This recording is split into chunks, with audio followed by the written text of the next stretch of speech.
What? No, hold on. Yeah, we're going live right now. Um, I need. Oh no, you're on All Soul Monkey right. Pub, right? Yeah, we're live. This is comics. I see. I got the whole thing confused. This is the Wayfarers guide. I'm with my partner Hold in on, I'm not hosting. live. Hold on. I'm live. I can't help that. I'm live. I'm with my partner in hosting today. We're always a mess on Monday, but this is gonna be fine. This is Dragon Scaling. I'm Mr. Solutions. We're doing comic. God, we're doing the Wayfarers guide today.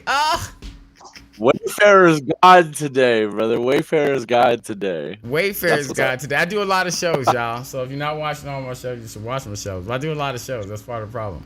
So, but we're doing Wayfarers today, and this is the show where we teach you how to use tools that we use to build a D&D game and actually a multi-platform game. And we show you how to convert those into things you might want to do with your business or your real life ventures. So, yeah. I'm just gonna tell you straight up, like the parchment background, I love that so much. Like I almost think I'm probably gonna use that for other shit, just You know because what? I like When it so much. when I went back and I looked at the backgrounds you sent me and whatnots, I was like, you know what? He's gonna like this one so much more. So I'm gonna go ahead and use this one instead. I mean, I also like the blue stripe one that I sent. All of those images that I sent you are pictures that I have in a backgrounds file, Uh huh. just to have, which is a good tip for you guys out there. If you scrolling through the internet, you find a stock like abstract image, like this is just an image of parchment. This is just it's a parchment. It's parchment. Any image that you see out there that's just a color wash or a something that you like, if you see it, grab it, put it in a folder for use later. You will not be mad about it. Thanks, Froku, for giving us that sound check today. Glad we sound good. At least we sound good today. We might be a little messy today, and I might not know what show I'm doing, but at least we sound good, and that's a plus. All right. So yeah, you know what? Let me get Dragon's show open as well, because I like watching Dragon's chat, even though it should be popping up for me on the screen this time because I did something smart and I put Dragon's chat for you guys to watch on my stream. So that should be good for everybody. But yeah, okay. So we're gonna try not to fail at the Wayfarers Guide today. That's the main objective of the show today. The last 2 weeks have been beset. So, and the last 2 weeks, no, this is episode 11 for me. Episode is something. Come on now. No, I'm just like the last 2 weeks. Like we've had internet issues on my side. It's Extraordinary, yeah. And on it's mine, the yeah, storms and stuff. it's been crazy. So, we are just gonna try to get through this episode. And there's a reason why his is 11 and mine is 10. We had one episode way early on that was a complete disaster, and like he just kept on streaming, and I was like, nah, I'm not gonna do that. So I reset my episode count, and he didn't. So I just kept trucking, brother. I just kept trucking. He just kept trucking. So yeah, his chat is working. I just seen his live on notification. You guys should see it on my side as well. So booyah, booyah, Yeah, booyah. I see it there. Yeah, bam. All right. So, we left off making maps and a new background and all kind of things. But I feel like we should refocus after all the technical issues. Yeah, I'm about that. I know that we've been looking at some underutilized, underused monsters, and some different ideas about the world. We had touched on the idea that somewhere out there was a massive desert where there was a lot of content that we could build out there. We had been talking about the swamp land where the necromancer is. We had talked about the two major kingdoms that are involved, with the idea that there might be others also, but that we were focusing on the main human civilization and the main monstrous civilization, and how the trade worked and how the jobs would work, and what different kinds of dynamics those people might have involved with what they had going on. So, you know what? Let's bring today's discussion down to a more core story building conversation with what we're working on, right? So, let's talk about grand scope overall world what the world looks like, right? So, one of the things we did talk about before we got cut off last week was that you was like, hey, I want to do this desert thing. And I was like, I want the world to have all the environments anyway. Right. So scope is going to be a big deal, especially working with me and anything that I do. Right. Like I don't imagine maps that are like the play area. That is not my jam. I'm not a play area kind of person. I imagine You're a world builder. I'm a world builder, right? So just like our planet has, deserts and Arctic regions and oceans and forest and rainforest and all these wonderful places that you can go be at if you're a human and you can travel there. I imagine that our world has all these same facets. Right. So Perhaps even more. perhaps you're right. Perhaps even more, but definitely the basic ones that we would find here. I don't even think there's a reason to question if they exist or not. We just need to find a place to put them on our map. You know what I'm saying? Like, Agreed. Yep. I want to. One, there's a bunch of underused monsters. There's a bunch of underused environment books in D as well, like Sandstorm and Frostbite, right? These environment books that both give us use of a whole bunch of more rare monsters, but spells and environmental things. Environment, yeah, the environment alone is a new endeavor. Like when you play, generally speaking, when you play in a D game, a lot of environment stuff is completely overlooked by DMs, or at least in my experience. The best games that I've played in, the best games that I've read about, the best games that I've seen, the best character memories that I've ever heard, they've all involved like out of the box immersive thinking on the DM's part, where you have to really be involved in the surrounding of the character. Like you have to see the vines in the trees in the jungle and smell the stink of the fetid water in the swamp. And like those are the things. Like when you watch The Rings and you see Frodo go into, or you see not Frodo, Merry, Pippin, Bilbo. No, the one that had it in The Hobbit. Bilbo. When you see Bilbo go into Smaug's cave, the book, when he's describing that cavern and the interaction with Bilbo and Smaug, you feel the oppressiveness of the dragon in his cave. You feel the terror that Bilbo is under inside that room with that predator. No question about it. It's the kind of thing that the best games involve. I agree. I also think of a really underused book in D is the Cityscape book. Oh. One, some of speaking of fondest game memories, and most of my fondest game memories in any game involve cityscaping. Interacting with NPCs that have motives, NPCs that have goals they like to accomplish and try to use you through them. The ability to sometimes take over a city. All those cool things are I don't know. Cityscaping for me is largely where it's at. Looks like he is looking for that book hardcore. I do have it in a PDF. I might have sold it. I have it in a PDF. But I think honestly, I just think Oh, I'm Cityscape sad. gives us a lot of really cool subclasses and classes and stuff. Yeah, that's another underused handbook as well. This one used in conjunction with the Cityscape book, and there was a couple others too that are really in depth on building of structures and environments.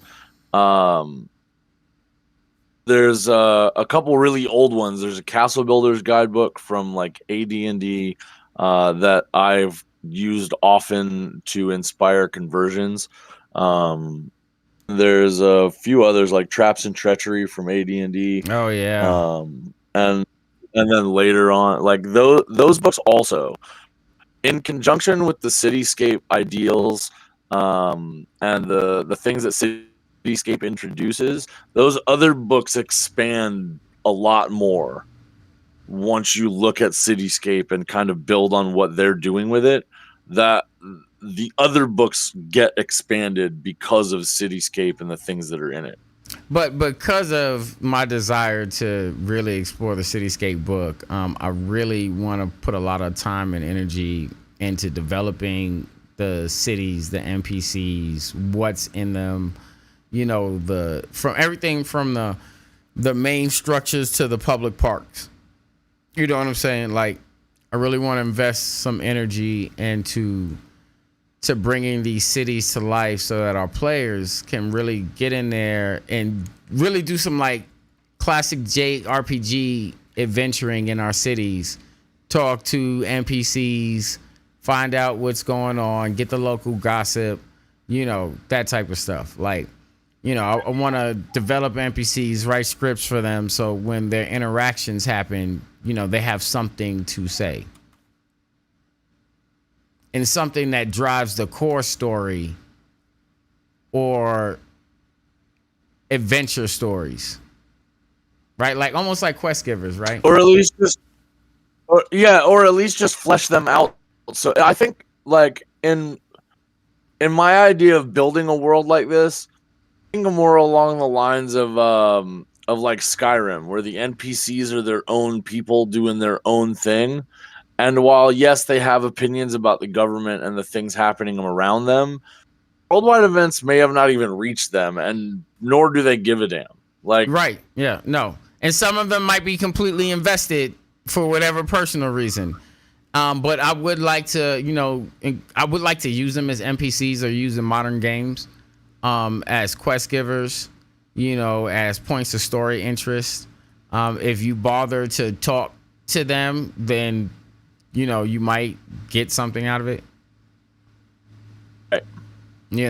I mean, you don't have to talk to them either, right? You can play your whole game not talking to the local NPC population. And that right there is the thing about real life in general. You can spend your life talking to the NPCs on the street, or you can spend your life walking right past them. And in your life, you are the main character and everyone else is the NPC. You know what? Okay.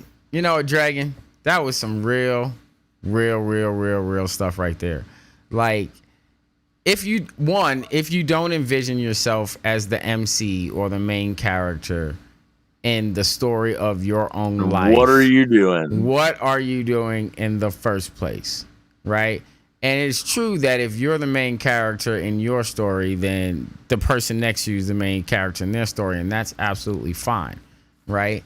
But life is a game for you to play like you're the main character, and if you're not seeing what the quest givers have for exist. You, right? If you're MMOs not finding exist. out, if you're not finding out what the quest givers in real life have for you, this is what I've always said in actual real life and off this show, and not in line with this. But I always be like, you know what? When I see people in real life, if I look you in the eye, I say hello to you, and I try to engage you because I never know what you have to offer me. right? Like, and what I might have to offer you in return. But I don't know who you are, what you're about, what you're doing, how we can partner or work together if I Not don't until talk you to you, find out. right? You know, and that's real deal, right? You're the MC in this story, in your story, your life story.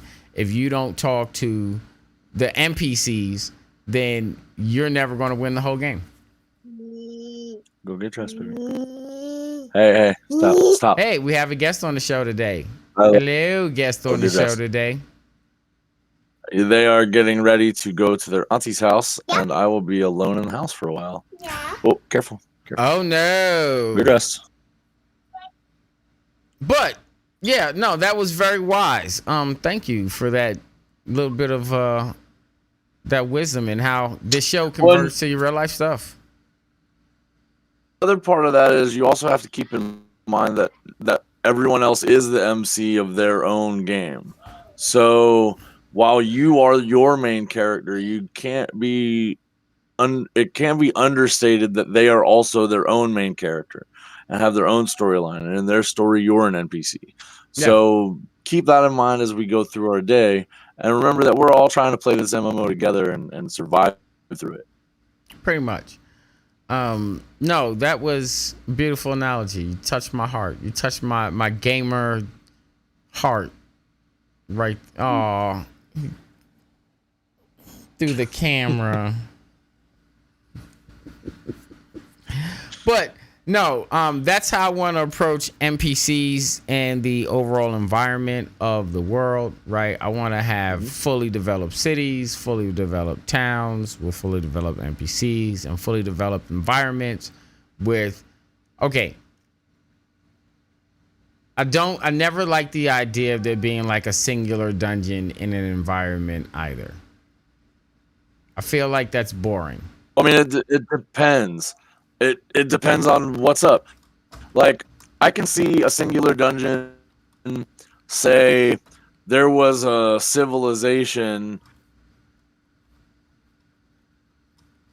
That was hilarious. Oh, Kim, you welcome to the show, my man. Welcome to the show, Thank you, Kimpachi.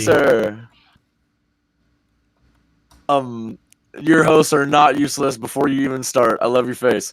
So the thing is that I could see, like, so say there was this village, right? It was a farming town. The black dragon moved into a place and destroyed most of it, turned the surrounding area into this big ass swamp. And then really all that's left is the sunken ruins of this one foundation of a church in the middle of this bog. One dungeon in an area. Nothing else is living out here because the black dragon eats everything. I can see that. Okay, so I think our definition of area in this particular situation is different, right? So I can't imagine that singular bog area isn't surrounded by more land that's actually in that same area, right? Like, so like this section of land might house this bog, but it also might house this, withered forest or something as well. Or we could put a whole nother, that's all I mean. But anyway, expansive is what I'm talking about is the point. I want to be expansive. Like, right. Completely three-dimensional. Yeah. And Kapachi, I'm glad you went and checked him out. Mr. Soul-Lutions is an intelligent, responsibly eloquent individual. If he's talking about stuff and you go listen to him, it might not always be the thing that you feel like, but at least it's an intelligent viewpoint. So you're always getting at least that. Kimpachi, thank you so much. And what is that? Chichitas Monster? I love whatever that name is. It's awesome. Thank you so much for joining following the show, following the channel. I appreciate that. We always love having new people. Yes. But no, you know what? I try to have different content on Twitch and YouTube than gaming and music like everybody else seems to have, or hot tub content or whatever. I do try to have conversations. Dude, I'm gonna do that. about things I'm passionate I'm about or so gonna things I feel are relevant. Thank you, agreed. Kimpachi. I agree with you 100%. There is not enough just intelligent conversation being had. I'm looking for more people to have intelligent conversations about things they're passionate about. So if you're out there and you're listening and you're like, hey, I wanna sit down and talk with that guy about things, I'm looking for you. So, that's what I do right now. This is my whole new life is streaming and production. So it's on like popcorn. But You did do that too. You flipped that switch and just went. You're like, oh yeah, we'll just do that. well, yeah, okay, so one, I've been running a production company for about a decade now that I have let being a responsible adult because I have, wife and kids and all those things not fully developed because I just haven't been able to put the energy into it. But now my kids are grown and, me and my wife live completely different lives. And I have the type of energy and resources to kind of do this now. The thing that I actually want to do. That you do because ridiculous energy that you have. Right. So now I can focus, all my energy into this. And I love doing this and it's going to grow and we're all going to grow together. It's going to be fantastic. Fantastic. I'm excited. We're going to do that. It'll be fun. I am also. But for that to happen, we got to get this world made and get a game going and have stuff to make content on. So speaking of that, we made some promises early on the show, right? That we're going to do like all the work on the show, but it is becoming impossible, I think, for us to do all the work on the show and progress the game. Did Dragon set up his old driveway getting some internet lag? See, Kapachi's been around since the days when I had a really shitty laptop in my carport on a little table and a chair. I'd have to run raccoons and possums out of my driveway while I was streaming video games that my laptop could play. Okay, so first, Kapachi. Kapachi's been around a while. I just want to say that's funny. And second, thank you, because I thought maybe it was like degradation from my side where the internet was coming apart, because I hear it on my end too. But no, it's just drag. It's somebody unleashed a dragon. That's all. That's all. Hopefully that'll fix it a little bit. We'll see what happens. Hopefully. But I'm only using like 5% of my CPU, so that should be fine. No, it's just your Floridian internet. We are having some rain today. The storm passed by earlier, so maybe that's still interfering a little bit. Yeah, that's all it is. Is a Floridian internet. It's okay though. No one literally has been a week. It's literally been a week of rain. We love you. It's okay. We've been getting quite a bit of rain out here in the Mile High as well, to be honest. It's just odd for you guys to have a lot of rain. Yeah, we've been getting like a lot of rain.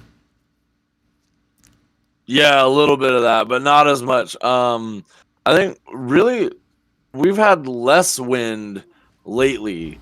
Even with all the storms and stuff, they've been moving really slow. There's not been very much wind pushing them, so they've just been sitting on us. Well, that is big. Yeah, you know what? The whole world's mad at us about something. And that's all I have to say. There are sections of the country that are blazing to death. There are sections of the country getting flooded all over the place. Dude, it's nuts out here. Everybody's dealing with a bad environment right now. Way off topic. I'm so glad I put your chat right in front of me so I can see it now when it goes off. Like, I like responding to your group. They're a fun group, right? And I wasn't glad that you put yours up on the screen too, so that I could see what's going on with your. Like, I'm just glad. Yeah, I'm glad. Yeah, no, I put I put mine back. After it was up there for like a couple weeks, and then my computer went down, and then I didn't put it back because I was like, I got to go back into Streamlabs and get all the things. Tip for you guys out there. Yeah, there's a tip for you guys out there. If you are streamers and content creators, and you're collaborating with other streamers and content creators, you can add your chat to your overlay so that they can see it too. Just share the browser code for it, and it's there. You could just do it. It's okay. I totally had this brilliant idea when I was resetting back up my chat. I was like, you know what? This is a web link. Why don't I just get his web link? And then my viewers can see his chat. Oh, I was, you know what? I heard Ontario has welcome like to Florida the every weather. day. I heard it has like the weather, like all the weather, all the time. It's so Ontario is very much like it's a Canadian Florida. In the summertime, it's blazing hot and rains all the time. In the wintertime, it's frozen over and you can't go outside. Well, that sucks. I mean, well, okay, so Colorado's like super long spring and super long fall all the time with bouts of snow and sunshine. The snow is crazy. Yeah, the snow is crazy. The snow is not that crazy. You know where the snow is crazy? The snow is crazy back east. The snow is crazy like in like New York and New Jersey and you know the Pennsylvania. Pennsylvania. The snow's crazy there. The snow is apparently I got kicked off. Winter is my enemy. Yeah, apparently I got kicked off of YouTube. Winter is my enemy. All right, cool. YouTube is being weird, but whatever. Woo! Welcome back. Yeah, no, YouTube's my enemy, not YouTube. Winter's my enemy is what I meant to say, not YouTube. The Northeast North American continent is just winters are bad. Yes. The Great Lakes effect up there is really, really bad. Yeah, no, snow is fine here in Colorado. Actually, it only really kind of falls like in the beginning of spring, real heavy. And it's never like in the east where it's like 5, 6, 7, 15 feet of snow. Like that's not a real thing. Like, you know, back east in like Buffalo, New York, they get like 13 feet of snow regularly. Like that's horrible. The last winter I spent in Pennsylvania, we had snow up to our second story window in the blizzard of 93. Literally had snow up to the second story of my grandmother's house. Yeah. Kids died of roofs and being lost in the snowdrifts. Like literally.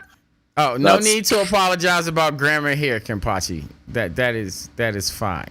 Right. You're good. Like okay, you're apologizing to me about grammar? Come on. Yo, the first winter the first spring that I was here, so the first year I was here, I had got here like in March or whatever. And then we had like a massive amount of snow fall in March. Like it was all the way up to the balcony of the first floor place that I was living in. Like it was quite a bit of snow. Mm-hmm. And I was like, what the actual... And I thought that was how snow was going to be falling in Colorado, but that was like a one-time freak accident. Other than that, it's been like 2-3 inches of snow at best. No. When I was out there in 10 and 11, there were definitely times where over the course of a couple of days we saw a foot of snow. Oh yeah, okay, all right. That's over a course of a couple of days though, right? Like back east, you might see 6-7 inches in a storm. Back east, they'll get like 3 feet of snow in like 4 hours.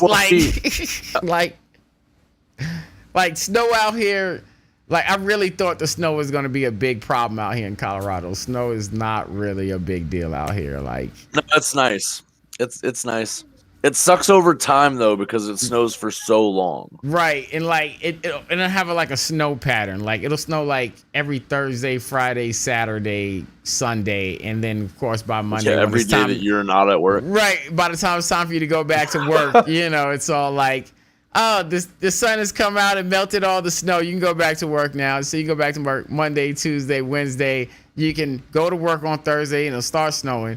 Go to work on Friday and it's still snowing. And then by the time Saturday, Sunday gets here, no one wants to go anywhere because there's so much snow, waiting for Monday to clear up the snow again. That's the worst part about Colorado snow is it has that sucky pattern. Yep. It's horrible. It's horrible. Don't come here. But speaking of all of these weather patterns, it brings up how our world is shaped. Yes, that's because honestly, that's how we kind of got to weather. But bro, I love you, man. I'll drive this train right back over here. Right back over here. Got us. But full NPCs, full environments, let's really utilize the landscape as much as possible. I've also been kicking Yeah, around I'm this about that. idea. Um, I, we've talked about hosting multiple games, right? DMing multiple games for this. I want to start off adventurers in different places on the map, right? And I also want to talk about PvP. I mean, if you encounter another group and things go ham and somebody rolls initiative, I guess that's what we're doing. Yeah, that's That's, that. I want to, that's I want to talk about that. So, one, I Yikes. want to talk about getting a few more DMs involved with the game, right? So, I think if we had like 2 or 3 more DMs, then we can run multiple games in the world on the same days, and then we could have those chance encounters with players where they can choose to party up and act friendly, or they can choose to fight each other because whatever, and then we'll have like a little side DM chat where we can interact as DMs. Life happens. Um, Oh no, okay. no, I think absolutely as long as everybody's on the same page with the story that we're building and the world stuff that we got going on, I'm way open for that. Me too. Kimpachi, no, I have just my 2 gaming chairs. Which One, is yeah. I'm obsessive about my workspace and not having to move too many things around. Like that's a really big deal for me. That's a So fact. I have like 2 of a lot of things. I'm not gonna lie to you. Like I have 3 keyboards that I work from regularly. Like I got 2 right in front of me so I can spin around and come to this station or be at this station without having to do crazy things with the keyboards. I just have 2 of a lot of things because I don't like having to move things. So even like that chair serves as my real work chair and also my gaming chair for my gaming station, which is behind me. And then this is my work chair for my workstation, which I'm sitting in front of them. So I'm just weird and obsessive like that. That's all, Kimpachi. It's fan. It's fan. I'm just like, let's see. I have like 3 of the same mice. I have 3 G13s. I have Oh, and like, that's the other thing. He'll find a thing that he likes, like that mouse. He has 3 of them because he likes them. yes, yes, He wants the because same thing wherever he goes to sit down and work. So it's the same thing because that's the one he likes. yes, the chairs, they're the same chair because they're the one I like. So I got another one so I didn't have to keep rolling the chair around the room because I thought it was stupid. Buy a chair with wheels. Don't want to use them. I mean, I use them, see? I'm just. I just. Yeah, exactly. Spend a little extra cash, save the Yep. time and stress, right? Like, but most people, okay, so most people Olivia. walk into my room for the first time and they really be like, what the fuck is this? Like, you are well out of control with your silliness. And I'm like, I probably am. But, your books, are you pointing to your books?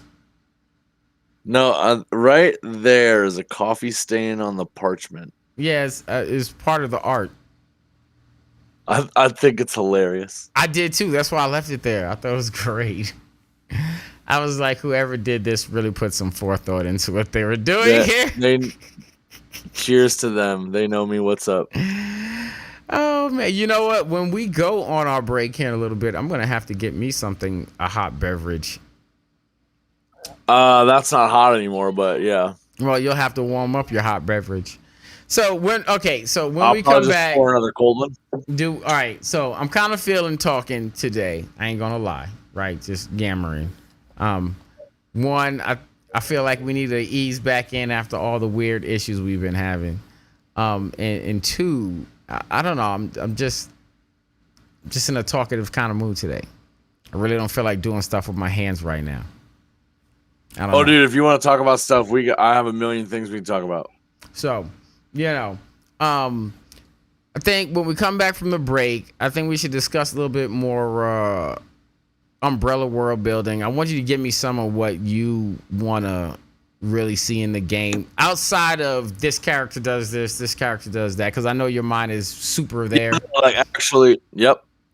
But like actually, like what stuff? Yeah, he needs coffee and some free cigarettes. I mean, I wish you lived closer to me, Kimpachi. I need coffee and free cigarettes.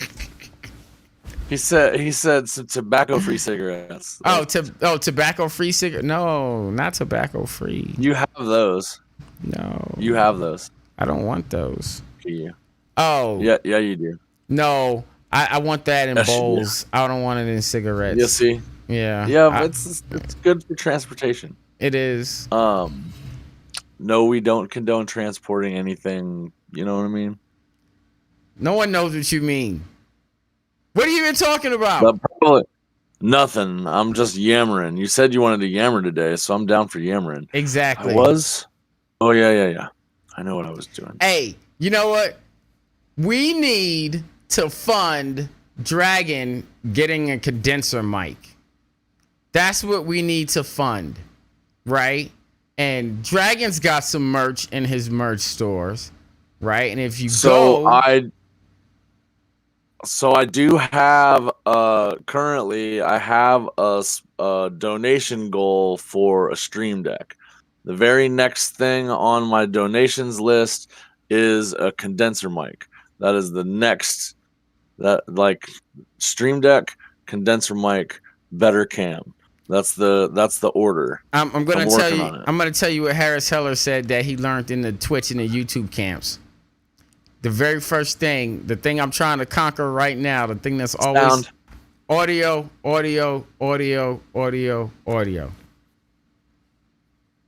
Yes, I have audio. While it is not great and can be improved, I do have it. It's covered. I don't have a stream deck. It's the last piece of equipment that I need to do all of the things I want to do, and the things that I could add to my content with a stream deck outweigh not upgrading a mic first. You know what? I ain't gonna lie. I do have my stream deck, right? And I am using it, but only for my game streams. Okay. So what happened is I wound up putting the stream deck over near the video game station so that when I am playing games, I can run my stream. But honestly, I'm really running my stream from my MIDI mix and my G13. I'm really not even using the stream deck for my streams. Dude, that's more than a few steps across the border there. Let me tell you what. It's more than a few steps, but you can do it. I have faith in you. I can just drive up there. It's fun. Kampai! You can do it. And I could just drive. It'd be fun. Yeah. No. But yeah, I'm running. I'm honestly, actually, you know what? Let's see if we can get a shot of what I'm running the stream with. Actually, so no, I didn't mean to press that button. Okay, my setup is so I am running the stream from this here, and I actually got to reset this back up ever since I went down, and this here, which is my G13. So I run the stream from this. My stream deck is over here, and I use a stream deck when I'm on the video game stream because I can't get to my main production stuff. But this is actually where I run the stream from right now. Like if we go here and I press this button, it should take us to the share screen that we do this on right here, like this, right? And you can see Dragon all in the corner there in the share because that's the hey I'm working screen. You can see my hands and stuff. But yeah, no, that's what I'm actually running the stream from right now. Yeah, I need one of those bits. Yeah, it's actually quite nice. That's what I was like. I got like 3 G13s. Because it would make a lot of things really, like the other day I was doing editing for the yes, yeah, right. I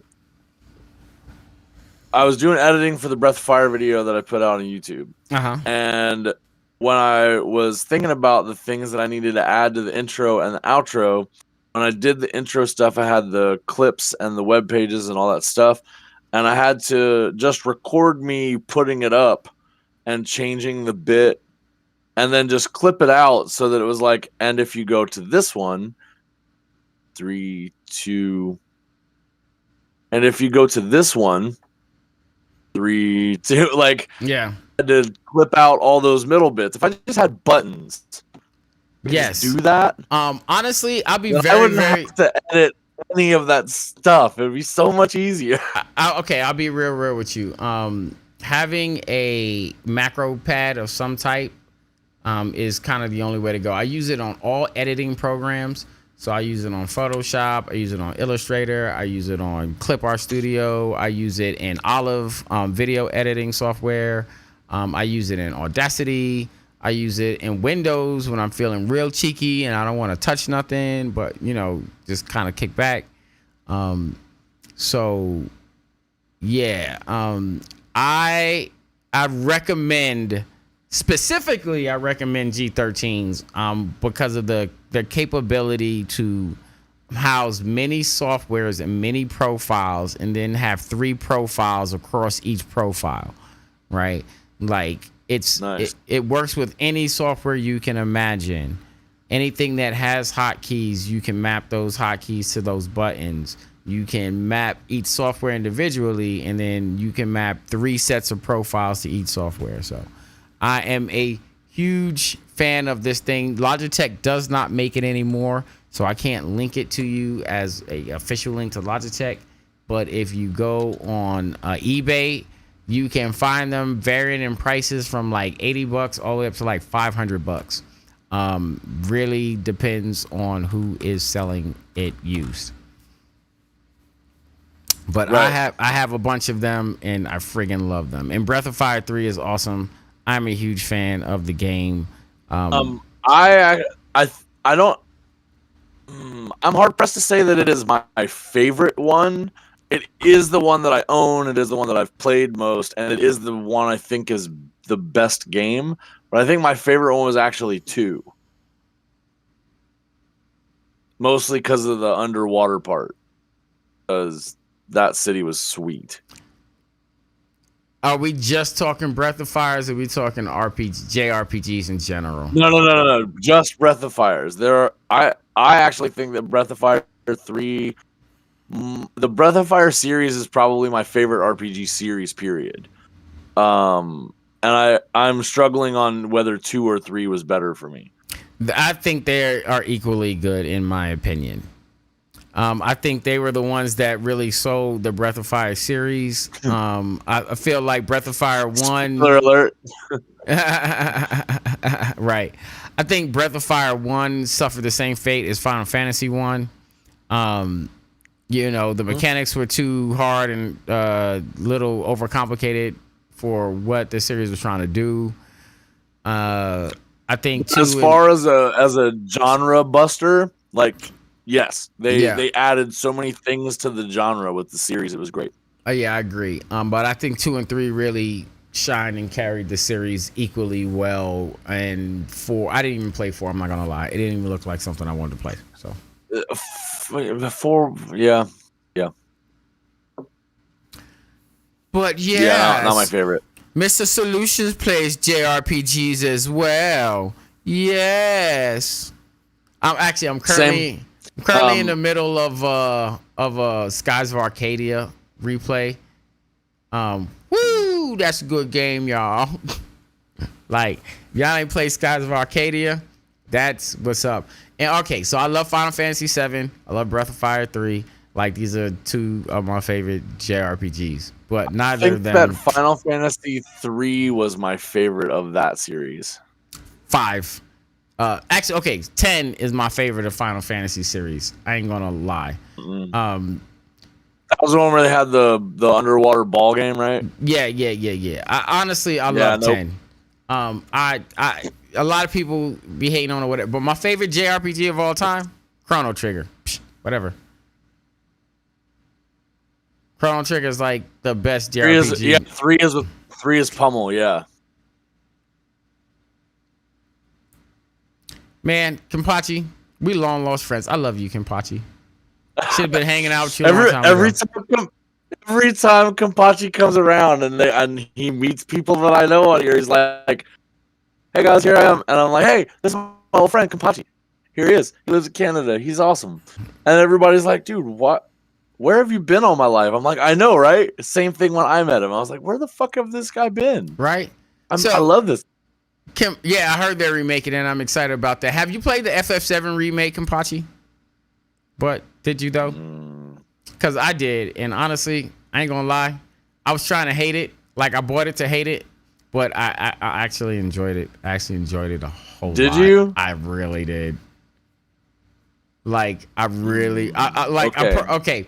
I purchased it to hate it and be like, this is gonna be garbage. But honestly, it was okay. I purchased it like 8 months later after knowing that it wasn't the whole game, right? I hate that you're too poor because of COVID. That's meh. They're so yeah. But no, I got like, oh, so CP got it right, and he was all like, "This game is good," and I'm all like, okay, I don't know. Then he was all like, "It ends at Midgard," and I was like, "What?" He was all like, "The game ends at Midgard. Like it doesn't go past Midgard. Like this is just the first part." I was like, "Oh, I'm not buying that." And then, Wait, what? You heard me. You didn't know? No, I definitely haven't played it.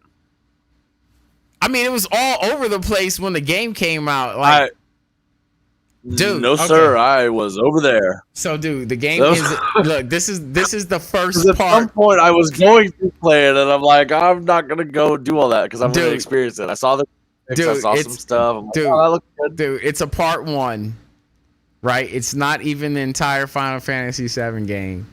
It ends when you leave Midgard, and I was like when Midgard falls. Yeah. Like that's the end of part 1. It's like when Midgard falls, which is appropriate. Yeah.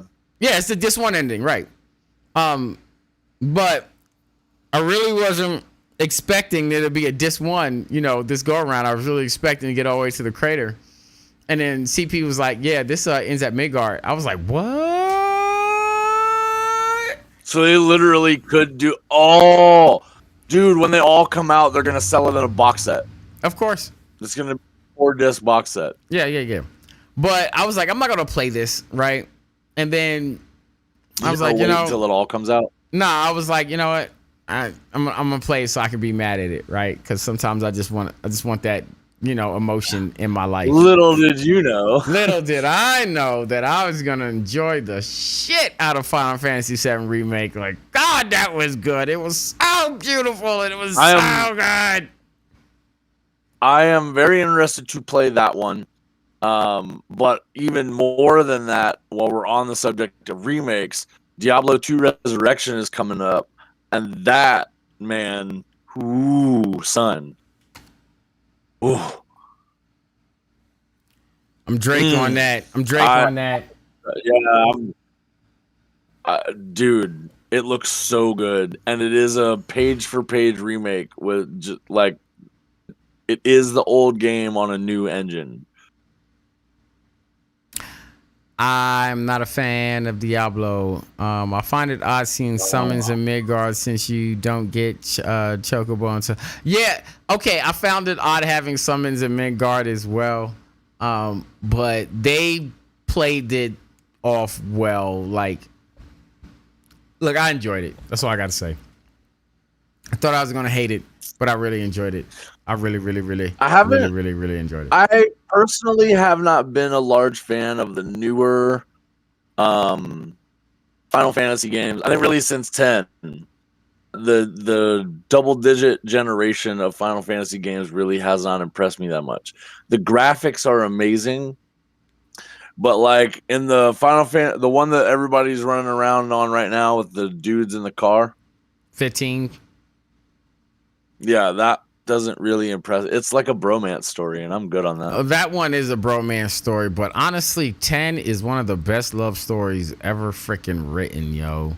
Like, look, if you get to the end of Final Fantasy 10 for real, and you really paid attention to that story, and you don't break down like a little girl into tears at the end of that game, there's something fucking wrong with you. I mean, I probably will because I cry at cartoons. Come on now. Yeah, I'm just saying, like, that has one of the best. Yo, Final Fantasy 10 is so good. Like, that's one of my. I've played that game like 6 times from like scratch. Like, let me just delete everything. Somebody out there is gonna hear you say that and be like, 6. Those are rookie numbers. You need to get those numbers up. Yo, look, I got a whole family, so that's like a lot of times to play Final Fantasy 10. I'm just saying. Hey, look. He said, all right, so Kampachi says that was his last enjoyable experience. Honestly, for me, that was my last real enjoyable Final Fantasy experience. So my son is back to playing 13. The one with lightning in it. Yeah, 13. And he's like, yo, Dad, I don't know why we gave up on this game. He's like, this game is so good. I'm like, I don't know why we gave up on it either. I think the PlayStation got stolen and the game got stolen is why we stopped playing that game. But he's playing it right now. He's like, Dad, this game is so damn good. He's like, it's so good. So I might go back and give 13 a try. Whatever. Whenever we build our game on what we're building, it's gonna blow this out of the water. Well, we're gonna try. Okay, the most blow it out of the water. Before we go on break, the thing that I think I most have the most trepidation about is converting the game with RPG Maker. Why? I know for a fact that making that much illustration is like a ton of work. And yeah, don't worry about that. I have every fantasy asset that RPG Maker has out because I bought them all. You already know I'm not going to want to use anything that RPG Maker has. You already know that. There are plenty of bases and assets that fit an aesthetic, and we can look at things. And I know that you want to draw everything, but like you said, making every asset by hand that's a long, tedious process. We may or may not do that. Maybe you see an art style in the packs that I have that you actually really like and want to emulate. We'll see. Maybe, but that's way down the road. I will. You know what? I will give you that big maybe, right? But I'm just saying. You know how I be. I'm gonna be like. I do know how you be. If somebody else, if somebody else can have it, then I don't want to use it. If somebody else can have it, unless I'm selling it to them because I made it and they want to buy it because they see me using it. That's just. And I understand that. Oh, I missed it. Oh yeah, I absolutely watched The Spirit Within. And honestly, I thought that movie kind of got a bad rap. I thought Is that the one with the kukri heads? No, that's a little. No. That's Spirited Away. He's talking about Final Fantasy: A Spirit Within, the movie that came out back in the early 2000s. With the Marines and the armor suits and the weird ghost snakes. Yeah, kinda that one. Yeah. Yeah. I did watch that, but it has been a while.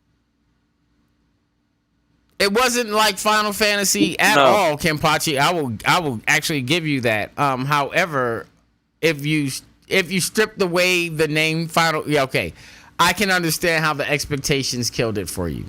But Final Fantasy is always everything that it is always a separate entity from the other thing, right? And if you go, I think that isn't actually part of the canon? Like all the Final Fantasy worlds are their own universe? Yes. Final. Okay. So what? What? Okay. This is an interesting thing with Final Fantasy is Final Fantasy VII came into the mix of the universe, right? So Final Fantasy VII was a huge marketing success everywhere, right? In North America, in Asia, not okay. Right. The only way that There, the only way they're all connected is through the fighting game Dissidia. Other than that, they are not connected in any way. They all happen on different worlds. They all happen with different heroes. There's some that are continuations of others, like 10 and 10-2 and 13 and 13-2, right? But they're not really. Sid does carry on, but he's never the same Sid, never in the same role, never doing the same thing. it's always its own universe, Sid. It's always FF is always his own universe thing, right? So, Final Fantasy VII made Final Fantasy marketable as hell. So then you got things like the Final Fantasy VII movie that goes to Final Fantasy VII game, and then all the tie-ins. My son just hit in the chat, who is a huge gamer and Final Fantasy nut, and he's like, "What's really interesting about Final Fantasy is that the app that the game is out, like Square is trying to give them a final ending, huh?" So he's like, "There's an app out right now that seems to be like they're trying to wrap up Final Fantasy as a universe." The developers have been trying to do that for a minute, but but Square Enix keeps pushing it. Yeah, okay, so they do have Easter eggs and stuff, but they're not connected like, let's say, Xenoblade Chronicles, like the Xeno universe, right? Like the Xeno universe, the characters literally live inside of, the other games, right? Like when you get down to like Xenoblade Chronicles, .hack, right? When you get to down to like Xenoblade Chronicles, you can literally have the old characters from other Xenoblade or Xeno games, Xenosaga games as blades. Like that's connected, right? Like that's intentional, connective tissue where Final Fantasy is a bunch of Easter eggs, or like chocobos are a line in factor, or moguls, you know what I'm saying? Like that type of stuff. Right, yeah. The original Mass Effect series, you could transfer characters from game to game and start with, and the choices that you made in the previous edition would depend on things that were happening in the current game. If you didn't play the previous game, then your decisions in this game were set on a baseline with the questions that you answered in the beginning. So you could either answer questions and pick a storyline, or you could import a character and it would pick it for you. Well, okay, Kampachi, I get that with the movie thing still. I really think that they made up for it, though, with the Final Fantasy VII movie. I feel like that touched a whole bunch of, fan hearts with all the, like, even down to like when Cloud beat one of the Shira henchmen in the church, or no, when they was fighting in the church, and he thought he won or whatever, and then his phone goes off and it's playing the victory music. Like that was awesome. Like I feel like the Final Fantasy VII movie. Yeah, that was hilarious.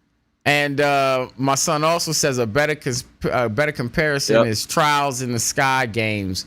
The Trials games and In the Skies game. Okay, the Trials games are super good. I haven't played the In the Skies games. But the Trials games, if you haven't played like Trials of Symphonia or Trials of Arcadia or many of the Trials games, like they're super good. Yeah. Those are good. Yeah, they're super good. Oh man. Speaking of that old game reminded me of one of my other favorite RPGs, the Mana series. Secret of Mana was one of the amazing early RPGs on Super Nintendo. Yeah, my son loves Secret of Mana as well. Honestly, I didn't play it on Super Nintendo. I'm not gonna lie to you. I just never got into Secret of Mana. I didn't play it until the remake came out, which I freaking loved. The remake was so good. Like I just played it on the Switch. Is the one that you get on Steam the remake? Yeah. Mm-hmm. Okay, because it's been on my wish list. I just haven't bought it. Yeah, I brought it on the Switch. It was freaking great. Yo, like I really loved it, man. Agreed. Best Zelda. You can hate me if you want to. The best Zelda games were out on Super Nintendo. The Mana games on Super Nintendo were amazing. RPG Heaven was exactly what the Super Nintendo was. You're correct. Honestly, you can hate me if you want to, but since we're bringing up Zelda, I really feel like the best Zelda game was Wind Waker, and that's just me. Like, I love Wind Waker. That's my jam. And yeah. Yeah, Link to the Past was probably my favorite personal Zelda game, and Ocarina of Time, of course, is a classic. So whatever. And I think Wind Waker was the genre change that the game needed to make it into a current market, and modernize the game in a way that made it accessible to newer generations of players. But Wind Waker as a whole, like the game, to me felt very Ocarina of Time. Like, this is how the game story works. This is how we're gonna tell the story of Link, and this is what we're gonna do. And they just took it and reskinned it and put it on a thing. I don't feel that way about it, but that's opinion based. And Steven, I realized that I was confusing trials and tales. I was gonna correct that, but yeah, I was confusing the two games. But it's break time. We're at the halfway marker. We're gonna get up. I'm gonna make a hot beverage. I'm gonna do something that is toxic to my body, and then we're gonna be back in no more than 10 minutes. It's empty. Is it empty? Let's see. It's Let's see if I get this right. I just remapped my button, so let's see.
All right, and we are back with the Wayfarers Guide. How's everybody out there doing? Whoopity-woo. Yeah, woobity woo indeed. We are biggity back. Bickety back. How was your break? It was good. I got a new cup of coffee. I have coffee, and I got a cigarette and a pee in, and I'm all set. I got some tea because I felt like tea over coffee today.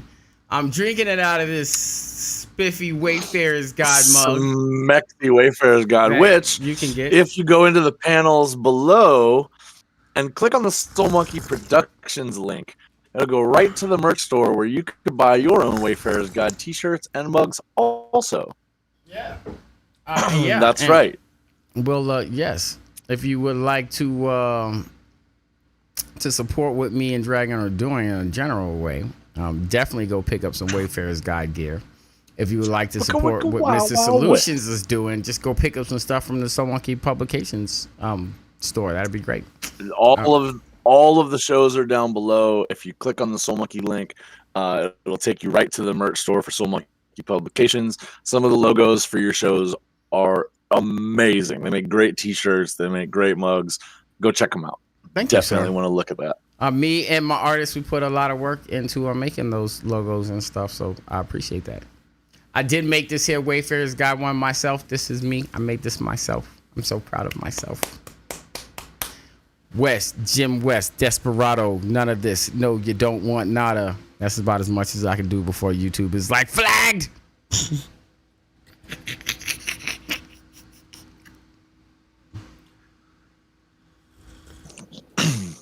So the craziness. Go ahead. The craziness.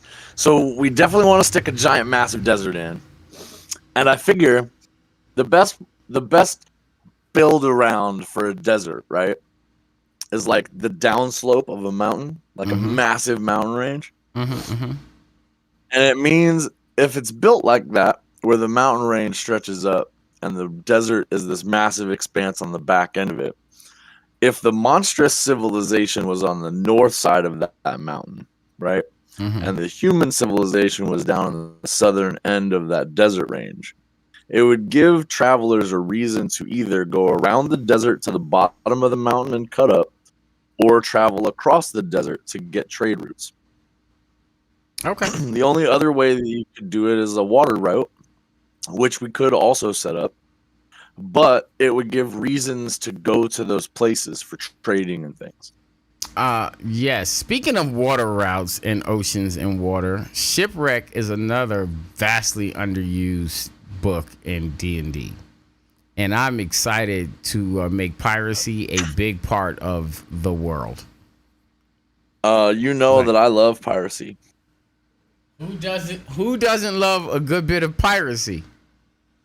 But you have personal experience with what happens with me and piracy in your games. I do, but I enjoy that type of stuff personally. That was one of my favorite games. Definitely in my top 5. So, because Reaver was a beast. Yeah, I'm really excited to get into some Shipwreck, books. Really let players kind of delve into that, those really good side things that you can get into. Like like I'm a huge, believer in a lot of what is happening in D is happening in the major towns and cities. Hmm.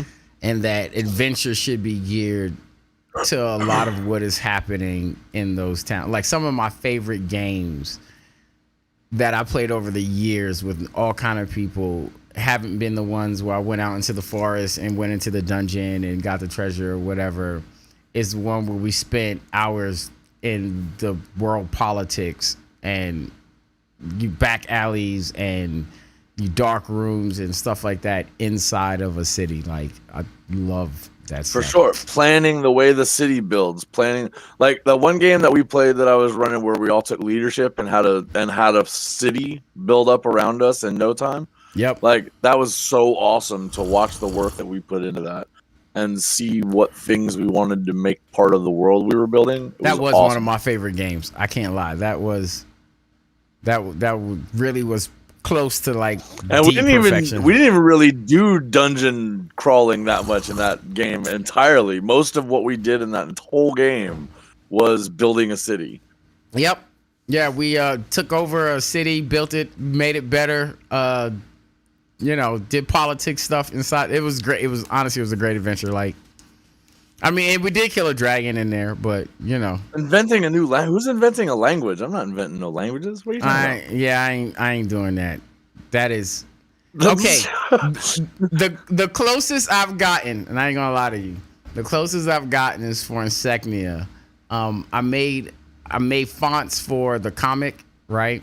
So I made my own font, and I was like, while I'm at it, I'll make my own language font, but it corresponds to the alphabet that we have. I didn't It's just its own letters. Yeah, it's just its own letters, but I didn't make up like a whole another language or nothing. It's a 1-to-1 cipher. It is. But it looks cool though. It looks real cool. Yeah, I'm not planning on building any languages. I'll be pushed to my limits just to build the game and keep ahead of the players. Yeah, honestly. Okay, so that's actually speaking of being pushed our limits to build the game. Right before we got into that really large discussion about JRPGs, I was saying we promised something on the show that we were going to do like all the work for the show on the show and all the game building on the show, but I don't think it's possible for us to get all the work done on the show, have the conversation and all that. So we're going to. I know for me at least, I'm gonna need to start doing write-ups in my own time. Once we get like a world map done and shared up, then we start filling it in. That's when the behind the camera work really comes in, because that's just writing down paperwork and fleshing out note stuff. But even things like the world map at this point, like, I've kind of explored how the tools work and what we're going to do with that. I kind of need time on the side to just do the world map. It's going to take more than the 2 hours of the show. And if I keep doing it during the show, I'm never going to get it done. You know what I'm saying? Like you said, you've demonstrated the tool that you use for it. We're probably going to use that tool for many other things too, so it's fine. Yeah. So I'm probably gonna do some things like work on the new background. You know what? I don't know about the new background. I kind of like this format right here. I don't use a green screen, so the background doesn't benefit me. You know what I'm saying? Like, yeah, putting a background up really doesn't benefit me, and it's not like Comic Cinema Clash where I'm doing some fancy cutouts or something like that. To put our heads in. So, and at least that background that I was making really wouldn't fit that, it was really detailed with a person walking and stuff like that. No, you're right. I might do a painting, like a landscape painting. Like Kenpachi said he was watching Bob Ross, it was blowing his mind. I might just do like a landscape painting. No, I like it. I think that's fabulous. Once we get and really once you do the world map, you can even pick a spot and be like, this is what this kind of look like. Yeah, there you go. Honestly, here's a scenery bit. And I'm not gonna lie to you. I'm gonna have my son help me with the map because he's an incredible map drawer. So I'm really gonna have him help with that because that's his actually forte. Kabachi, I'm probably going to be using RPG Maker XP, but I also have Maker VX Ace. I think that I have more assets for XP and more things. I like the XP format, and the builder is not super complicated on XP. I know that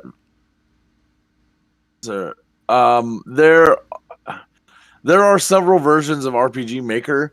I think that the newest one may be the 2000, but XP is the one that I got in a pack with some other things. They're all. Let me see here. I have. I have access right now to the App Game Kit Classic, the Access Game Factory, Blender, Game Guru, GeoVox, RPG Maker, VX Ace, RPG Maker XP. Yeah, no, the ones that I have are definitely purchased programs. But I have all of these as game maker programs. I have dabbled a little bit in each of them, and I think that the RPG Maker XP for me is the one that I like better to build in. While I do like the 3D modeling in Blender and GeoVox, and Game Guru also has some really interesting things about it. I think for me, I'm gonna stick to the top-down 16-bit style RPG graphic and run that kind of game just because I really like that aesthetic. Okay, so one, I'm not gonna lie, I haven't used RPG Maker yet. And Dragon will tell you, last time I was serious about like putting my own game together, and all that craziness. I was like seriously building a world in SketchUp with like model figs and like, so I was building the towns, the figures, the whole entire map I had built in SketchUp, like the world map, and I had like built the major cities, and I was detailing the starting town. When finally I realized no one was really interacting with me in the game, so I just stopped, doing what I was doing. But I do everything the hard way, and I haven't used RPG Maker yet. I'm so serious. You do everything the hard way. There are tools out here, and while I understand the reasoning behind why you feel that way, I do. If you are gonna make a thing, you're gonna make it your own, and no one else's everything will ever look like it. Yeah. And that is a way to stand out and be unique. And I understand it. I get it. I completely agree with you. However, there are easier ways to get to the end results that you're looking for.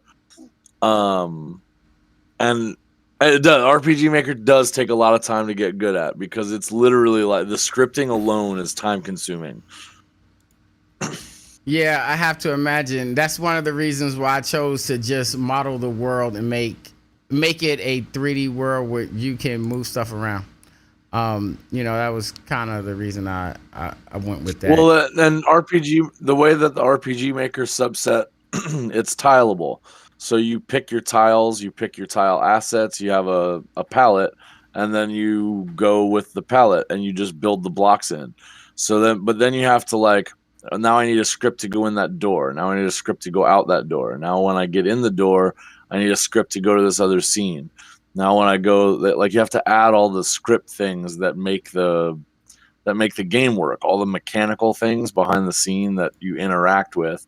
In RPG Maker, you have to establish that. And if you want to do really good storylines in RPG Maker, when you talk about quest lines, right?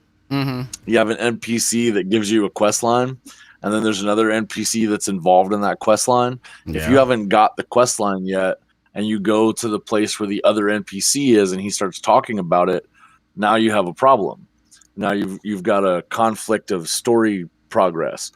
Well, you have to set up all of the scripts for that character's dialogue to work on a trigger, so that it only works if you've already done the other thing. All of those script things are part of what make the mechanic work. And that's the thing that RPG Maker allows you to keep the graphic part separated from the scripting part, so that you could just click on a thing and work on the script. No, I totally get what it does. working on the script just seems like a whole different layer of work outside of working on the art that I don't want to do. What if I told you I just found all those Valeris maps and figs and stuff, and we can probably repurpose those for this game? Nice. I like it. I like it too. I do need to download SketchUp, whatever it's called now, because it has a different name now. But I have all of those. Not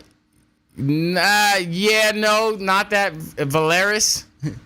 Valeris is the name of this. It's just an old game I was making. But we can take it and just repurpose those into Melandria maps. Absolutely. And they're actually pretty constructed already. And we can just add what we want to those. I even got like a Coliseum in there, I'm pretty sure. Like a whole town that's like dedicated to this Coliseum situation. Which, okay, apparently I'm obsessed with because I keep writing that in all kind of stories. I'm not gonna lie. Like, yeah, you do. Yeah, I do. Like, I keep writing a Coliseum city, and like, I think I have that in like 3 or 4 different stories. Like, I'm obsessed with this idea. I mean, I could have a Khal Drogo look. It's okay if I do. It's fine. Okay, so honestly, the reason why I wrote it for Dragon kind of looks like Khal Drogo looks to him. It's fine. It's fine. The reason why I put a Coliseum in this map, get this. Do you remember why I put a Coliseum on the map? I do. Why did I put a Coliseum on the map? Oh, because we wanted to be gladiators. Because we wanted to be gladiators. Because we wanted to have PvP on the map. We wanted to have a place where there was organized PvP on the map. That's right. Oh, wait, no. This is perfect. Oh, yes. We will have a Coliseum city in this game where we can organize PvP on the map. I'm a big fan of all ancient history, to be honest, Kenpachi. I'm kind of obsessed with history and especially civilizations' rises and falls.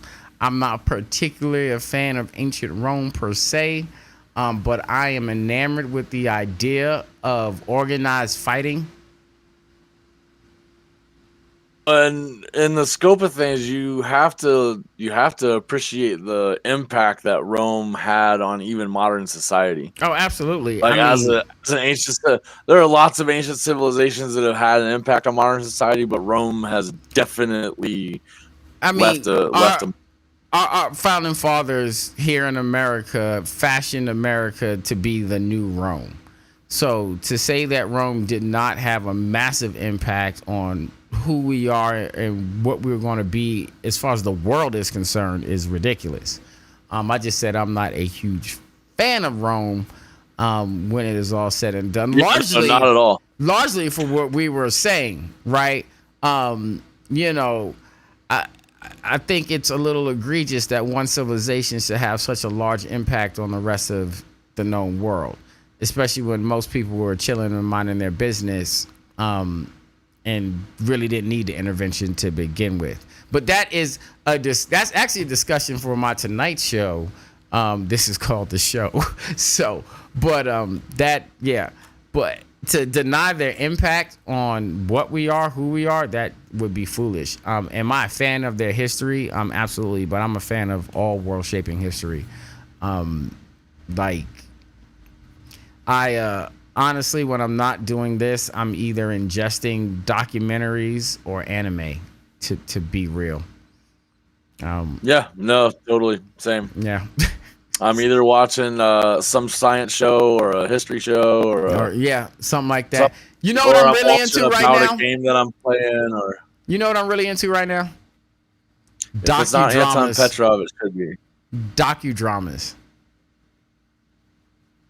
Should be Anton Petrov. Well, yes, probably should be. But do you watch docudramas? Do you know what those are? Not really. Okay, so it's like true crime TV. No. So like Mars on Netflix actually came on National Geographic, right? It's actual I scientists. haven't, Kenpachi. It's actual scientists. Oh yeah, yes, I'm watching Loki. We talked about Loki last week on my Saturday show, Comic Cinema Class, that I kept confusing this with today. I'm totally watching Loki, but that is comments for another show. But yes, I'm watching Loki. But no, shows like Mars, they have real life scientists and they're doing a documentary style footage with them, right? And then they flip and they do a dramatization of what the scientists are talking about and with actors and whatever, right? So like I love these shows right now. Like Mars is one of them. And if you have you'll love Mars. I'm telling you. Like you'll just love Mars. It's got great acting. It's got a great story. It's got the leading scientists in the field of astrophysics right now talking about what life would be like living on Mars, getting there, the whole nine. Right. Like so Interesting. So super good. But there's one about the Russian Rasputin and the Russian royals at that time. There's a lot of good docudramas that I watch where it's real life. I've seen that experts. one. I think I have watched episodes of the Rasputin and the Russian royals, the czars. That's always The czars. it's always been very Yeah. Or Rome on a whole period Netflix. in history. The Russian czar around that century-ish, like that whole history, the family, the interaction with Rasputin, the way the politics happened over there, like that whole thing's very interesting. No, the czars was super good. Rome was good on Netflix as well. It's another docudrama. So Kenpachi says he's been watching interrogations of murderers lately. He said it's been a thing in the past couple of weeks. You know what I was watching on Netflix quite vigorously when it was putting out new episodes? I'm a Murderer. I'm a Killer. Confessions of a Killer. I'm a Killer. I think it's called I'm a Killer. Basically, they were interviewing people who like were behind bars and were openly confessing to the murders and what they had done. Like, I was really into that show. I'm waiting for another season so I can watch it some more. It's a good show. You're making weird faces. Why are you making weird faces? I blew up a bunch of Pokemon. You blew up a bunch of... Oh, playing Pokemon? Nice. Yeah, well, no. On the stream avatars, I blew up all my viewers. Oh, why? Why did you blow up all your viewers? I mean, I thought it would be interesting. I dropped a bunch of bombs on the screen. Okay. Look, I'm an agent of chaos, bro. I can't help it. It's what happens. To Dragon's viewers, I feel sorry that he blew you all up. I guess. Like, I don't know. That is accurate. You didn't blow up, but now there's stars floating around. I give you a reward for it just because I was, generous. But yes, no, maybe, I don't know. Could you repeat the question? You're not the boss of me. That's right. Exactly. My brain is everywhere. You can't prove today. it. I didn't do anything. Right. My brain is everywhere today. Kenpachi Draconis is one for They're jumping for stars to get points. Right on. But okay, so hierarchy of ruling bodies are going to be massively important to the structure of what we are doing here, right? Like, besides for developing standard NPCs, we really gotta have fully formed ruling bodies. Like, I think I was thinking about that, and I realized that the monstrous city, right? That's like the monsters races. mm-hmm. I think it would be really interesting if they ran on a council.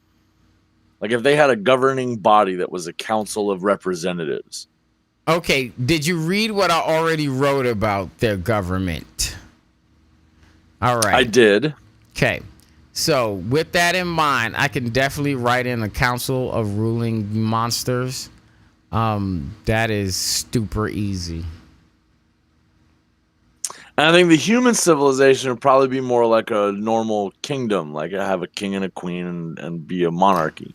Well, one, I want to entertain the idea of having more than one human kingdom because I feel like humans kind of spread like that, Right. right? And we do. Um, and I want to entertain the idea of having like major cities that are not ruled by kings and queens, right? Mhm. Like merchant cities, right? Merchant cities. Okay, from a storytelling perspective, So the merchant city would be run by a merchant's guild, and it, whoever the guild head is, or the whatever, that's how that would work. yes, Kenpachi, humans spread like a virus. That's why I don't like them. Yeah. But Yeah, we buggy.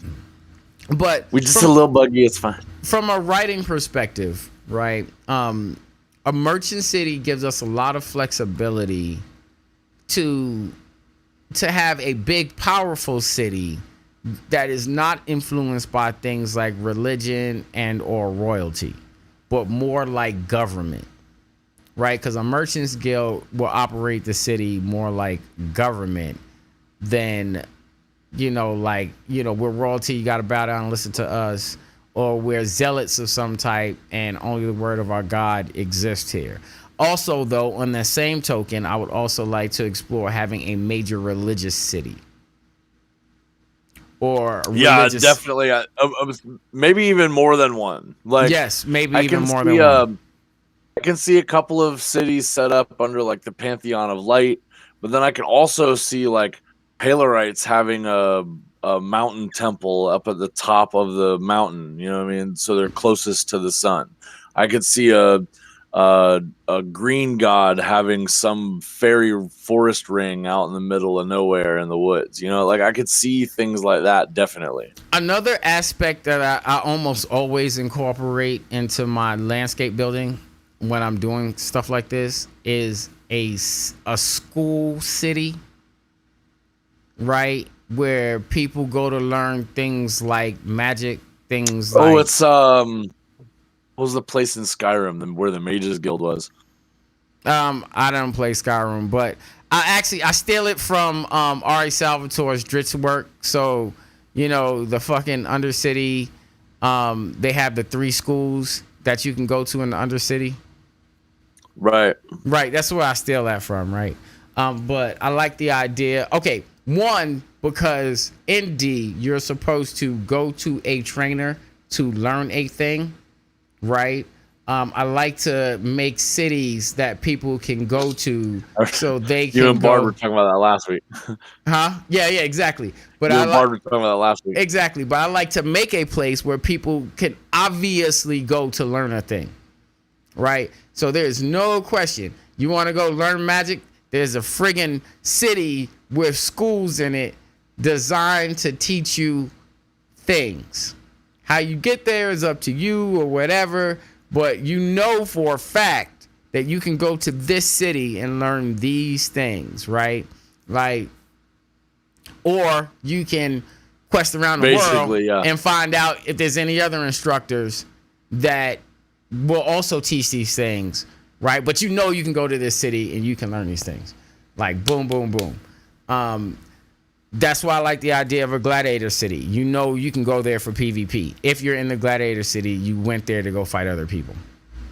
When a gladiator city would also attract different kinds of merchants too. Like they would be armor smiths and weaponsmiths and horse breeders and cattle There would be and in addition gladiator trainers and barbarian trainers, right? so Exactly. many things. The bars in that place would be crazy. I'm also a big fan of entertainment cities. Right? I think that's what a gladiator city would be. Like bards would be there, all the minstrels, every poet, Yes. every artist, every Yes. artist of every kind would be at a gladiator And place. often I merge the two, but there's also a particular city I like to write that where bards and bard-like characters know they can go train things, right? Where it's like a music guild city. You know what I'm saying? Like the whole world's music guild is run out of this main city. So like Nashville. Kind of, yeah, like Nashville or Hollywood. You know what I'm saying? Like, or New York. Like, it's a major city where entertainment is born, right? Theater, music, plays, whatever, writing, like whatever art you want your character to get into. If you're in this city, you can go find a master in this thing that's represented at D for entertainment and get taught that. I just like to write these hub cities where obvious training can happen for your character, because I do like to make character building go with how it's supposed to, right? I don't like the idea of, oh, I got levels, so I'm gonna take this now. How did you learn it though? You know what I'm saying?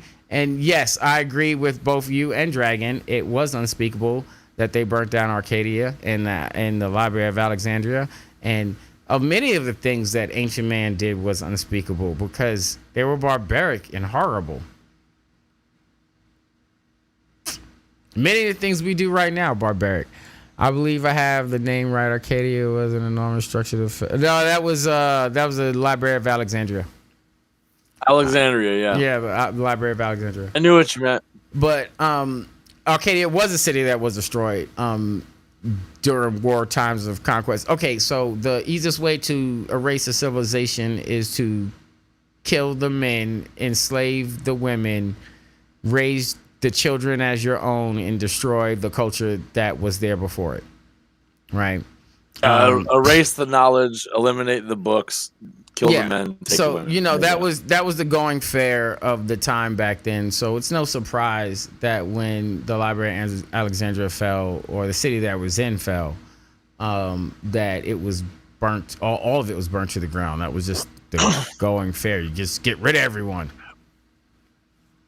So it is sad. It makes me sad. Just speaking of that, not just a people either. Like, not just a civilization. I've been doing a lot of watching of some historical stuff about the Eye of Africa and the lost city of Atlantis, and how the Egyptian civilization kind of rose up out of the flooded area, and how that really functioned. And like the scientific evidence is pointing now that where we believed at one point the Egyptians were the first like real civilization cradle base, that several thousand years before that there was really more advanced civilizations even than the ones that we see in Egypt. But the fact is that during the flooding that eliminated Atlantis and flooded most of the lush greenery away from Africa, we see these stories of these places that had far more technology than we expected them to have. Really, some of them new things that we're just now figuring out. Like, there are ancient accounts of Chinese and Japanese explorers who flew in flying ships and could recount the surface of the moon accurately. Like, it's weird. But those things have been lost before. Civilizations, entire planetary civilizations, could lose information just by losing a source of knowledge like a scholar city. You know, it is my opinion that not all of ancient man was having a mass hallucination, right? And there was something that had been going on that we can't account for. And I will leave that bit of that conversation at that, so that I'm not sounding too crazy on the live stream. But I'll risk it. With all that being said, biscuits. I'm really into this idea of hub cities for training, right?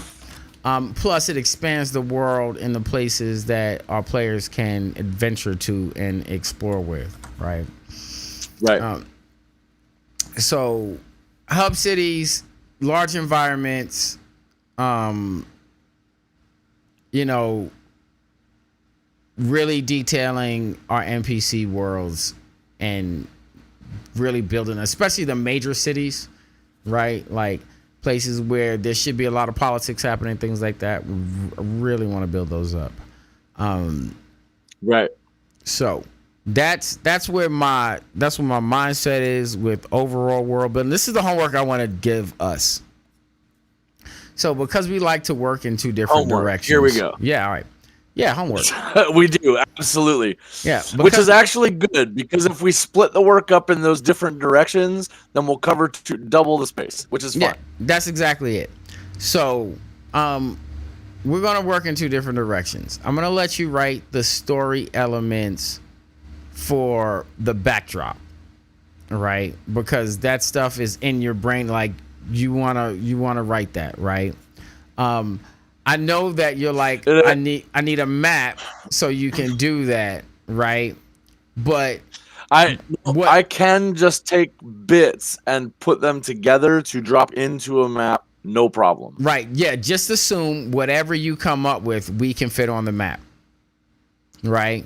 We'll organize it accordingly, okay? And anything we need to edit in the writing, we can also do that. It's not cement. Yep. It's just something we wrote, right? I'm going to attack it from the city and the NPC side, right? So I actually have a method for writing the NPC document after I get the city done. So I'm going to get the cities done with their history, their politics, their commerce, all that stuff that goes with cities. And then I'm going to make like an Excel sheet, a spreadsheet that will keep track of the NPCs, where they are, what they say, blah, blah, blah, yada, yada, yada, yada, yada. So and I'm going to let you do that so that I have notes to write stories on in the cities. And while you're working on the NPCs that are in the cities and all the stuff that's in them, I can work around the cities and drop the stuff in. Yes. And then when you have those notes and I can go from that, I can build the stuff inside. So let's find out what SketchUp is called now, because it's not called SketchUp anymore. And we're going to need that because we're going to use these maps.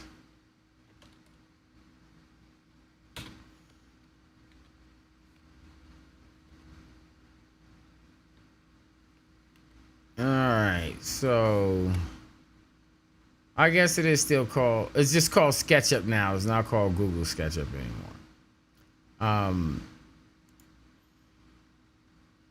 And it's web-based. Ooh, that looks so pretty. I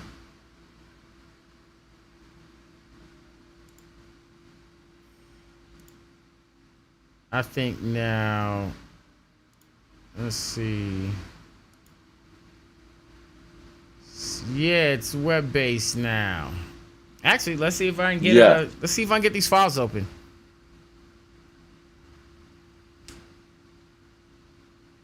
Yeah, that looks like it's all web-based now. So yeah, let's see if I can get these files open.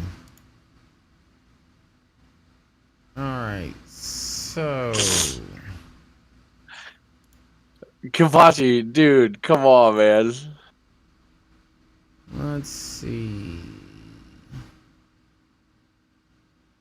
It's necessary. All right. It's so necessary.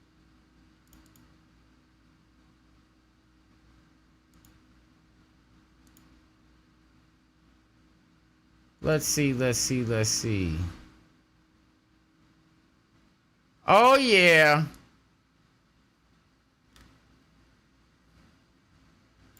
You got them open? I did, though. Nice. All right, let's hit the screen share. Let's do the screen share thing. Boom. See how this behaves on the stream. This is a big file. Lamb. I ain't gonna lie, this is a big file. And also I haven't used these tools in a long time, so give me a second while I figure out. Okay, here's the rotation tool.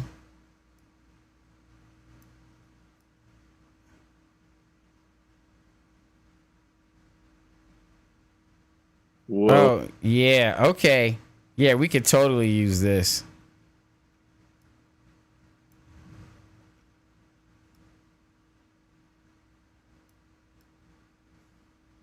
See, because I do everything the hard way. Oh, y'all gonna learn how to use SketchUp, y'all. Well, you don't have to be evil in Skyrim to get that murder on. You just have to goad them into attacking you first, and then it's their fault. So the other guards will attack them. It's fine. That's all. No, stop doing that. Okay. That is apparently not what I want to. No, this is the. Quality. Let's do that. There. I want the hand tool. Okay. Look at that. I even got a name for this up here. It says on the hook because this is the main freaking town, Shadowhook. The bar has a name. Dude, I put a whole bunch of crazy work into this. Let's see. We should be able to get inside here. Look at that. We were. Look. Did you see that?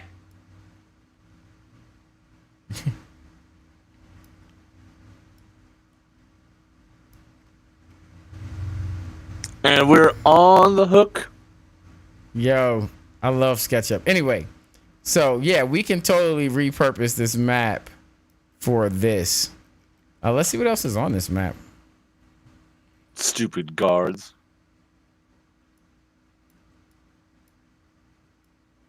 Is that Humpty Dumpty's door? It sure is. You bet it. You know it's Humpty Dumpty's door. Okay, so this is a dungeon I was making. For sure, for sure.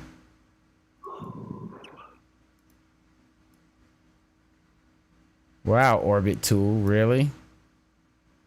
That's how we're gonna do this? Says, yep. Sure enough. I haven't put too much in here though, it looks like.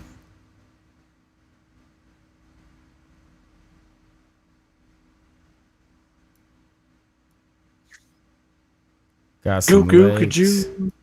See, it looks like I was building a castle city here. I'm sure that's what my mind was doing. If I know anything about my brain.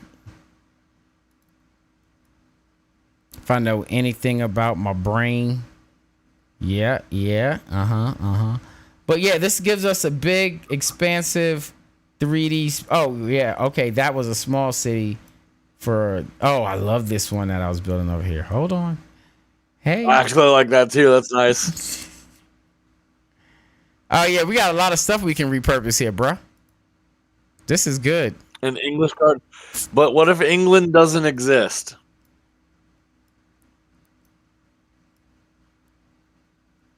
That's right. These are hallways that you have to go through. Then it literally couldn't have an English garden if there's no England.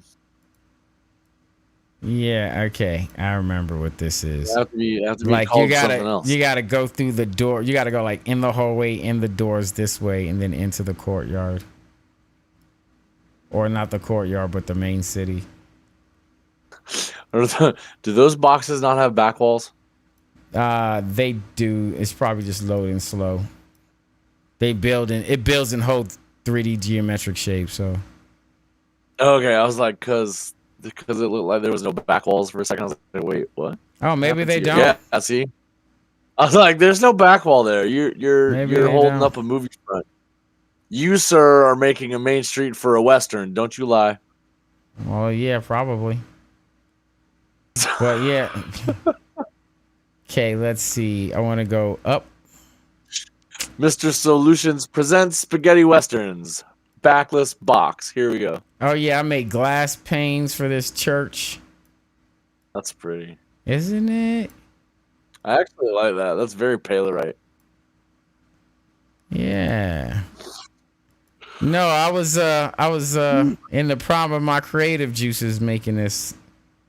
Oh, wait, see? There's a nice mountain over there. Let's explore. But in this world, Kempachi, England doesn't exist, so it's not an altered reality. There's the Colosseum I was talking about. Ha. Yeah. And more backless boxes down there. Yeah. I must have been doing that for a reason. I just don't know why. Dude, I'm serious. You definitely were.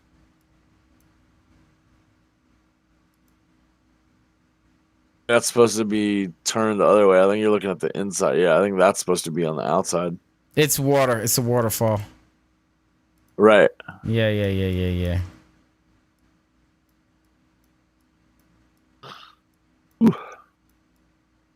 Oh, I did good. Forgot how good this Look looked. at you. New tools.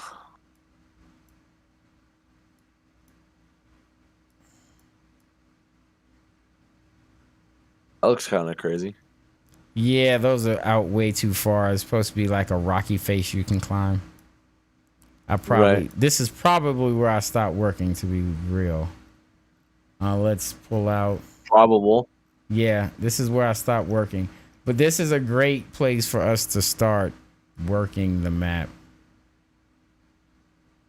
Like, I got some other files too. Let's see. What else Aardvark. do we have? No. Armands. Dude, they're not demonic, but we are definitely looking at having Armands as a race. Check these out. Oh yeah, yeah, yeah, yeah, yeah, yeah, yeah, yeah.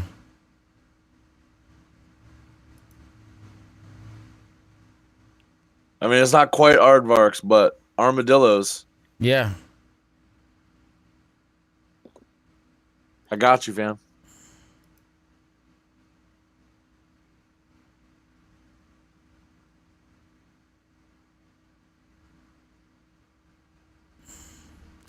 Will this add it to the thing that I'm working on currently? Yeah, don't save any changes to the current model. Nope, that just opens this. Okay, cool. So this is how I was working this. I was making separate elements and then copying the elements and then moving them into the other thing, right? Honestly, I I think that's find how that, everybody kind of does that. yeah, it's like way easier. But here's another town that I'm making. Oh yeah, you're gonna learn some SketchUp, buddy, so you can help me make these elements. It's I actually guess I'm gonna have to. it's actually kind of It kind of easy. looks like AutoCAD a little bit. It is like AutoCAD a lot, and you already know how to use AutoCAD, right? Well, it's been a long time, but yeah, Yeah, it's like AutoCAD a lot, actually. yeah. The mid to late '90s, I was in drafting class.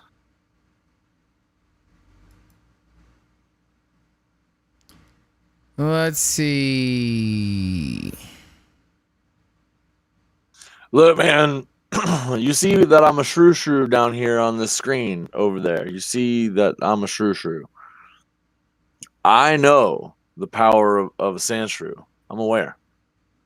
Do you even gift, bro?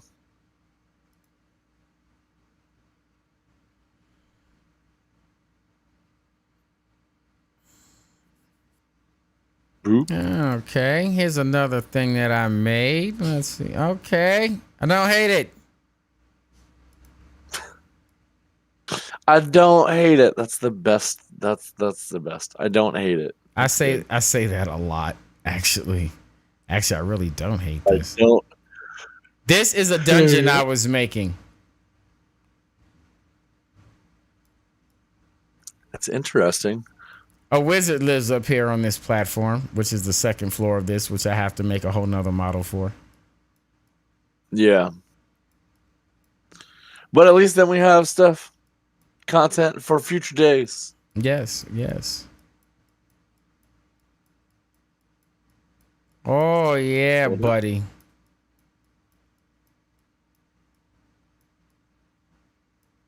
Yeah, we're gonna make these even I have a bunch better. of ideas.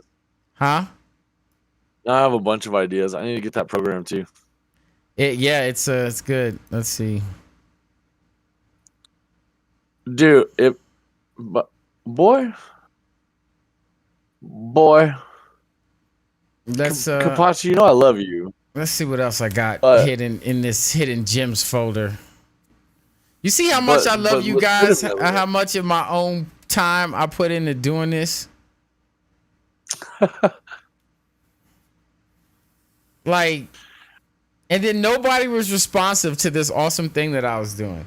I'm like, I'm building a whole 3D model world for these guys, and they're like, nah, I'm not really interested.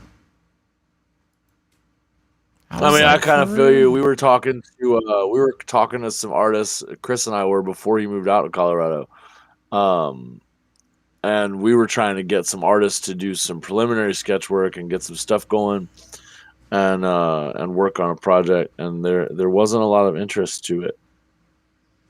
Yeah, it's like, It was kind man. of weird at all, but kind of meh. I was just trying to get y'all to play in my world with me. I couldn't even get y'all to talk about it and help me build it and shit. I was like so sad. I'm like, I'll talk about D. it's Where like was I'm I making at? like you was probably the most involved person with the project, to be honest with you. Um, like I was like, when CP was doing the game, he would call me and talk to me about stuff, and then like nothing happened. I'm like, dude, what's going on? dude, okay, you know what? We spent hours talking about this thing. What's going on with On the it? real, He's I'm like, oh gonna yeah, I've been busy. I'm like, but doesn't your brain keep thinking about it? Because dude on mine the real does. on that game. I'm gonna share with you what I wrote. I wrote like fucking 4 chapters of that game. Yeah, I have no doubt. Yeah, like I wrote so much of that game. Like I still be It's hitting kind of them up interesting. We're like, still gonna do it. yeah, I still be We're hitting them still up doing it like, one day. yo, We're still doing it. D game, good and evil game. Are we gonna do that or what? Right? And he's like, oh, I'm like, oh We'll my do it without him, god. one way or the other. We just do it. Yeah, It's fine. He could play in it. I'm almost at do it without him. He could play in it. Like you're killing me. Hey, he could play in it. That's how I feel about it. Do I actually have? Oh But wow, guys, I do have something in the monster mode thing in the monster figs. Hold on, let's see what this looks like. I think I just might have made a 4-figure thing. Like this is taking a long time to load. I remember why I didn't want to use this no more, because it does this. is it just because the file's thick and it's got all kinds of elements to it, or is it because the No, program this just does no. not Ever load since well? they made it a web-based program, it just sucks. Sadness. Yes, I forgot. Like when you could download SketchUp, it was good. Not as web-based. It's like, Perfect.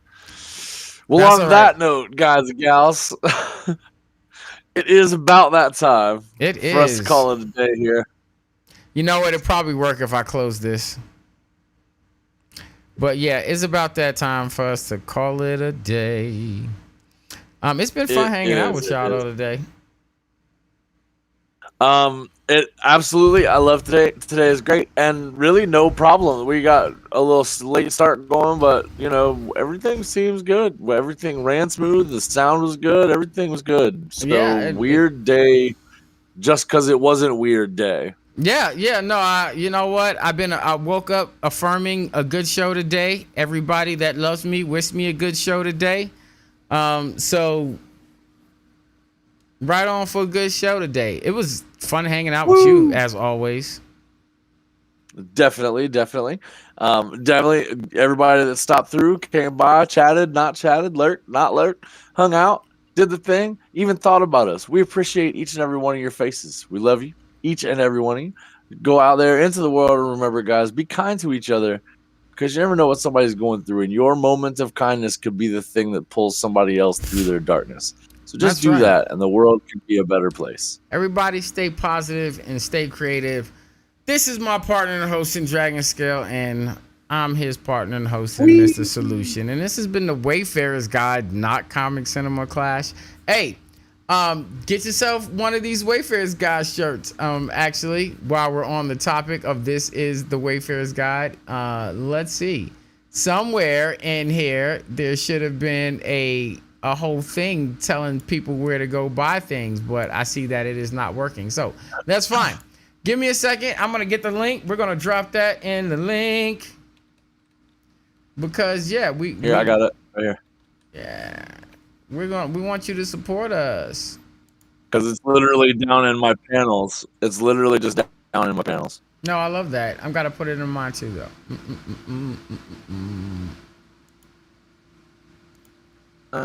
What is wrong with me?